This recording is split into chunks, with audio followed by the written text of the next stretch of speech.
अस्सलामुअलैकुम स्टूडेंट्स, कैसे हैं आप सब। आई होप आप सब खैरियत से होंगे। हमने नाइन्थ क्लास की केमिस्ट्री का लास्ट चैप्टर स्टार्ट किया हुआ था, केमिकल रिएक्टिविटी, जिसमें हम मेटल्स और नॉन मेटल्स की बात करनी थी। मेटल्स को हम डिटेल से डिस्कस कर चुके हैं। आज हमारा टॉपिक है नॉन मेटल्स, तो अब आज से हम नॉन मेटल्स के बारे में पढ़ेंगे। हमारा ये लास्ट टॉपिक है नॉन मेटल्स का।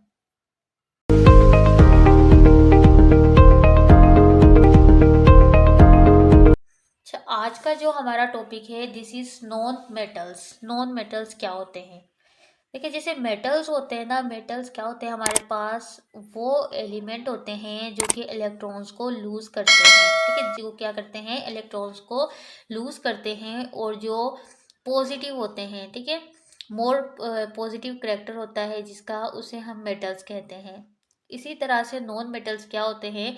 नॉन मेटल्स वो एलिमेंट्स होते हैं जो कि इलेक्ट्रॉन्स को एक्सेप्ट करते हैं। ठीक है, जो मेटल्स होते हैं वो ग्रेट टेंडेंसी रखते हैं, ग्रेट उनके पास सलाहियत होती है कि वो अपने इलेक्ट्रॉन्स को लूज कर देते हैं। इसी तरह नॉन मेटल्स क्या करते हैं, टेंडेंसी है कि वो इलेक्ट्रॉन्स को एक्सेप्ट करते हैं। अच्छा, जो चीज़, जब कोई भी एलिमेंट इलेक्ट्रॉन्स को लूज करता है तो उस पर कौन सा चार्ज आता है? उस पर पॉजिटिव चार्ज आता है। और जब कोई एलिमेंट इलेक्ट्रॉन्स को एक्सेप्ट करता है तो उस पर कौन सा चार्ज आता है? उस पर नेगेटिव चार्ज आ जाता है। तो यहाँ पे भी यही बताया है कि वो मेटल्स जो कि ग्रेटर टेंडेंसी रखते हैं टू एक्सेप्ट इलेक्ट्रॉन्स, तो उसे हम नाम क्या देते हैं? नॉन मेटल्स का नाम देते हैं। और वो कह रहे हैं कि जो नॉन मेटल्स हैं ना, हमारे पीरियोडिक टेबल में मौजूद हैं। कहाँ पर है? अपर है, ठीक है, अपर राइट पोर्शन में है, मतलब दाएं बाएं हमारे क्या है, नॉन मेटल्स मौजूद है। और यहाँ पे देखिए, इन्होंने पीरियोडिक टेबल से नॉन मेटल्स को निकाला है। ये देखिए, ये फर्स्ट एक ग्रुप है हाइड्रोजन, जिन्हें हम अल्कली मेटल्स भी कह रहे थे। सिवाय हाइड्रोजन को छोड़ के बाकी जितने भी एलिमेंट हैं ग्रुप ए के, वो क्या थे? अल्कली मेटल थे, जिसमें lithium, sodium, potassium, rubidium, caesium, francium, ये हमारे पास क्या थे? अल्कली मेटल्स थे। और ये हमारे पास इलेक्ट्रॉन्स को लूज करने की सलाहियत रखते हैं, सिवाय हाइड्रोजन को छोड़कर। तो हाइड्रोजन फर्स्ट ए ग्रुप का एलिमेंट है, ये क्या है हमारे पास? नॉन मेटल है। इसी तरह देखिए, फोर ए ग्रुप में कार्बन है, और फिफ्थ ए में नाइट्रोजन और फास्फोरस है, और सिक्स ए में ऑक्सीजन है, सल्फर है, सिलीशियम है। उसके बाद सेवन्थ ए में फ्लोरीन है, क्लोरीन है, ब्रोमीन है, आयोडीन है। और एट में जो जितने भी यहाँ के एलिमेंट्स हैं वो सारे के सारे क्या है? नॉन मेटल्स हैं। इलेक्ट्रॉन्स को क्या करते हैं? एक्सेप्ट करते हैं, सलाहियत रखते हैं इलेक्ट्रॉन्स को एक्सेप्ट करने की। दैट इज वाई ये क्या है हमारे पास? नॉन मेटल्स हैं। यहाँ पे देखिए, मेरे पास ये क्या है? पीरियोडिक टेबल है। पीरियोडिक टेबल में देखिए, यहाँ पे हाइड्रोजन है, ठीक है, फर्स्ट ए ग्रुप का जो हमारे पास एलिमेंट है ये क्या है? हाइड्रोजन है, ये हमारे पास नॉन मेटल्स है।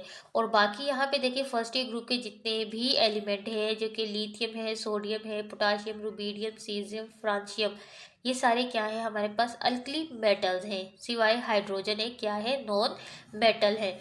उसके बाद जो है यहाँ पर देखिए, यहाँ पे देखिए सिक्स ए में देखिए कार्बन, हमारे पास क्या है? कार्बन है, ठीक है। और हमारे पास फिफ्थ ए में नाइट्रोजन, फास्फोरस है।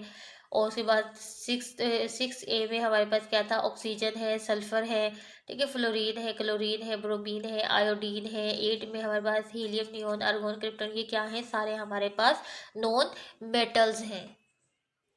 अच्छा, जैसे हमारे पास मेटल्स के कुछ करेक्टर थे, तो यहाँ पर नॉन मेटल्स की भी कुछ हमें करेक्टर बताए गए हैं कि नॉन मेटल्स आप किस तरह से पहचान सकते हैं। अच्छा, यहाँ पे बताया कि नॉन मेटल्स होते हैं, नॉन मेलिएबल होते हैं, तारे वगैरह नहीं बनाई जाती, नॉन डक्टाइल्स होते हैं, और डल इन अपेयरेंस, अपेयरेंस पे कैसे नजर आते हैं? बिल्कुल डल डल नजर आते हैं। और पुअर कंडक्टर हैं, ठीक है, पुअर नॉन कंडक्टर हैं, हीट ऑफ इलेक्ट्रिसिटी। जिस तरह मेटल्स क्या थे? गुड कंडक्टर थे, इसी तरह से नॉन मेटल्स क्या है? पुअर कंडक्टर है, ठीक है। उसके बाद ज़्यादातर जो मेटल्स हैं ना, नॉन मेटल्स हैं, ज़्यादातर जो नॉन मेटल्स हैं वो क्या है? गैसेस हैं। जैसा कि हमने देखा कि हाइड्रोजन एक गैस है, नाइट्रोजन भी एक गैस है, फ्लोरीन एक गैस है, क्लोरीन एक गैस है, ठीक है। ये ज़्यादातर क्या है, नॉन मेटल्स गैसेज हैं। तो यहाँ भी बताया कि जो ग्रुप 8 के जितने भी एलिमेंट्स हैं वो सारे क्या है, नॉन मेटल्स हैं और वो क्या है, गैसेज हैं। उसके बाद बताया है कि सिर्फ ओनली नॉन मेटल्स एक है, ब्रोमीन, जो कि लिक्विड स्टेट में पाया जाता है, ठीक है, माया हालत में, पानी वाली फॉर्म में। उसके बाद बताया कि सब नॉन मेटल्स, कुछ नॉन मेटल्स जैसा कि हमारे पास सल्फर है, फास्फोरस है, सीजियम है, आयोडीन है, ये क्या है हमारे पास, ये सारे के सारे सॉलिड हैं, ठीक है। तो ये कुछ करेक्टर्स थे नॉन मेटल्स के जो कि हमने पढ़े हैं। अच्छा, यहाँ पे देखिए नॉन मेटल्स का एक करेक्टर है इलेक्ट्रोनेगेटिव करेक्टर। इलेक्ट्रोनेगेटिव करेक्टर क्या है, नॉन मेटल्स के पास प्रॉपर्टी है कि वो क्या करते हैं, इलेक्ट्रॉन्स को एक्सेप्ट करते हैं। जब कोई भी एलिमेंट है इलेक्ट्रॉन्स को एक्सेप्ट करता है तो उस पर नेगेटिव चार्ज आ जाता है, जिसे हम एनाइन कहते हैं। तो वो नॉन मेटल्स जो कि प्रॉपर्टी रखते हैं इलेक्ट्रॉन्स को एक्सेप्ट करने की और एनाइन बनाने की, उससे हम क्या कहते हैं, इलेक्ट्रोनेगेटिव करेक्टर कहते हैं, ठीक है।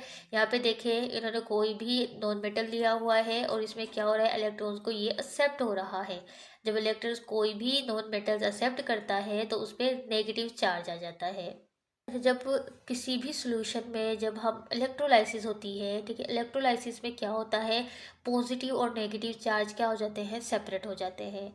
पॉजिटिव चार्ज होता है वो कैथोड की तरफ मूव करना स्टार्ट करता है और जो नेगेटिव आयंस होते हैं वो एनोड की तरफ आते हैं। एनोड पे कौन सा चार्ज होता है, एनोड पे पॉजिटिव चार्ज होता है, तो ये क्या करते हैं, पॉजिटिव चार्ज की तरफ मूव करना स्टार्ट करते हैं। अच्छा, जब नेगेटिव चार्जेस वाले आयंस होते हैं ना, ये बताते हैं कि किसी भी एलिमेंट में प्रोटॉन की तादाद कितनी है as compared to the electrons. Protons के मुकाबले में इलेक्ट्रॉन्स कितने ज़्यादा हैं, ठीक है। तो नेगेटिव चार्ज जो होते हैं जो कि एनाइंस पर होते हैं वो क्या बताते हैं कि प्रोटॉन की निस्बत इलेक्ट्रॉन्स कितने हैं।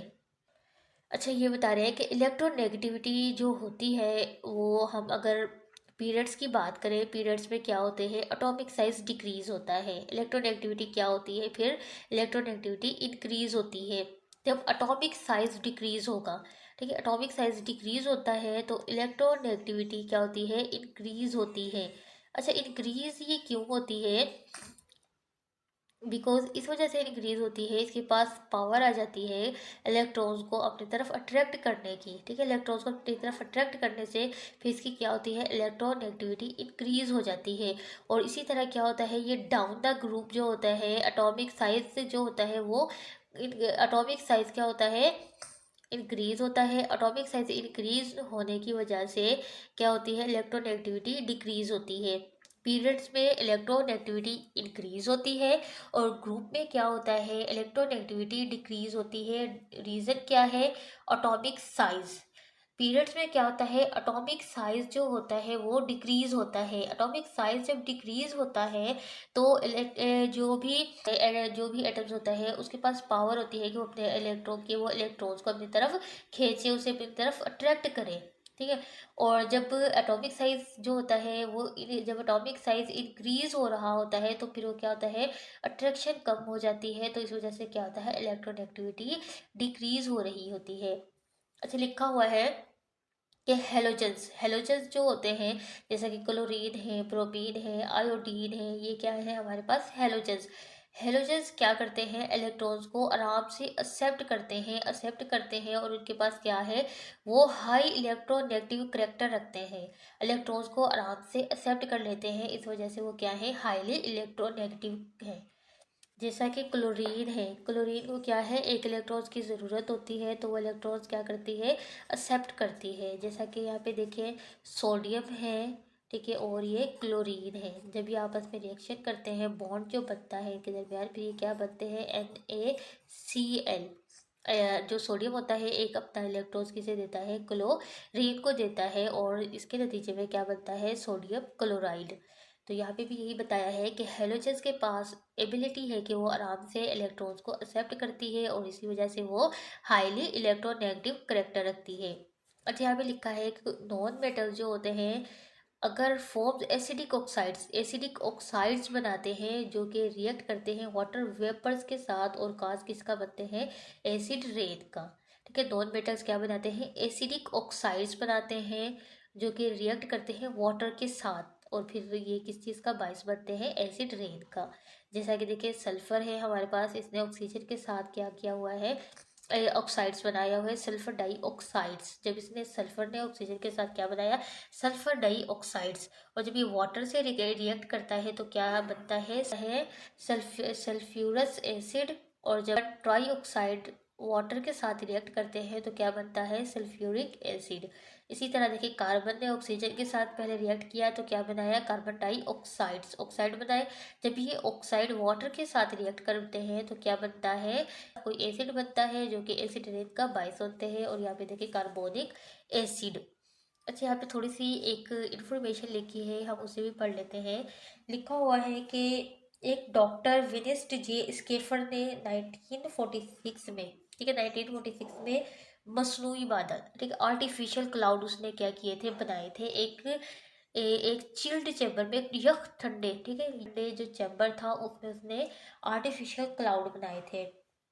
अच्छा, यहाँ पे भी लिखा है कि आर्टिफिशियल क्लाउड बनाने के लिए आपको क्लाउड सीडिंग चाहिए। ठीक है, क्लाउड सीडिंग होगा तो फिर ये क्या होगा, आपके पास आर्टिफिशियल क्लाउड बनेंगे। इस प्रोसेस में उसने क्या किया था, उसने सिल्वर आयोडाइड और ड्राई आइस कौन सी थी, सॉलिड कार्बन डाइऑक्साइड जो थी, उसने क्या किया, फैला दिया था बादलों पर। इसने जो बनाए थे उन बादलों पर फैला दिया था, जिसके नतीजे में हुआ क्या, जो वो बिल्कुल वाटर के बिल्कुल जो मॉलिक्यूल्स थे ना, वो बिल्कुल क्या हुए, सिकुड़ गए। ठीक है, क्या हुए, कंडेंस्ड हो गए, सिकुड़ गए आराम से। और क्या बन गए, आइस क्रिस्टल्स बन गए। ठीक है, पानी के छोटी छोटी जो बूंदें होती है ना, तो वो बन गई। और जब ये आइस क्रिस्टल्स ग्रो हुए, बिग हुए, ठीक है ग्रो करने से क्या हुए, बड़े हो गए और इतने हैवी हो गए कि इन्होंने नीचे ही गिरना स्टार्ट कर दिया in the form of rain. ठीक है, तो ये इम्पोर्टेंट बात थी कि एक साइंटिस्ट है, ठीक है 1946 में इन्होंने एक आर्टिफिशियल क्लाउड को बनाया था, किसमें, चिल्ड चैम्बर में। तो ये एमसीक्यूज के लिहाज से इम्पोर्टेंट है। आपसे साइंटिस्ट का नेम भी एमसीक्यूज में पूछा जा सकता है। इसके अलावा किस सन में आर्टिफिशियल जो है क्लाउड बनाए गए थे, इस तरह से कुछ क्वेश्चन भी पूछा जा सकता है। या किस चीज़ को यूज़ करके उसने कौन से केमिकल यूज़ किए थे, सिल्वर आयोडाइड और ड्राई आइस सॉलिड जो थी उसने कार्बन डाइऑक्साइड ली थी। ठीक है, तो ये यहाँ पे एमसीक्यूज बन सकते हैं। अच्छा, यह आज का हमारा लेक्चर था जिसमें हमने थोड़ा सा नॉन मेटल्स के बारे में पढ़ा है और नॉन मेटल्स के थोड़े से हमने फिजिकल प्रॉपर्टीज़ की बात की है कि हम उसे किस तरह से पहचान सकते हैं। उसके अलावा हमने उसका एक इम्पोर्टेंट करेक्टर पढ़ा है, इलेक्ट्रोनेगेटिव करेक्टर। ठीक है, उसके बाद हम कल उसकी नॉन मेटल्स की comparison of reactivity of halogens, halogen से जो है रिएक्टिविटी की कंपैरिजन करेंगे नॉन मेटल्स की। आई होप आपको ये वीडियो समझ आ गई होगी। अगर इससे रिलेटेड कोई भी क्वेश्चन है तो आप मुझे कमेंट्स बॉक्स में कमेंट करके पूछ सकते हैं। अगर आपको मेरी वीडियो अच्छी लगी है तो मेरी वीडियो को लाइक करें, शेयर करें, और अगर मेरे चैनल पे न्यू है तो मेरे चैनल को सब्सक्राइब करें और बेल आइकन के बटन को लाजमी प्रेस करें ताकि आपको आने वाली हर नई वीडियो का नोटिफिकेशन मिल सके।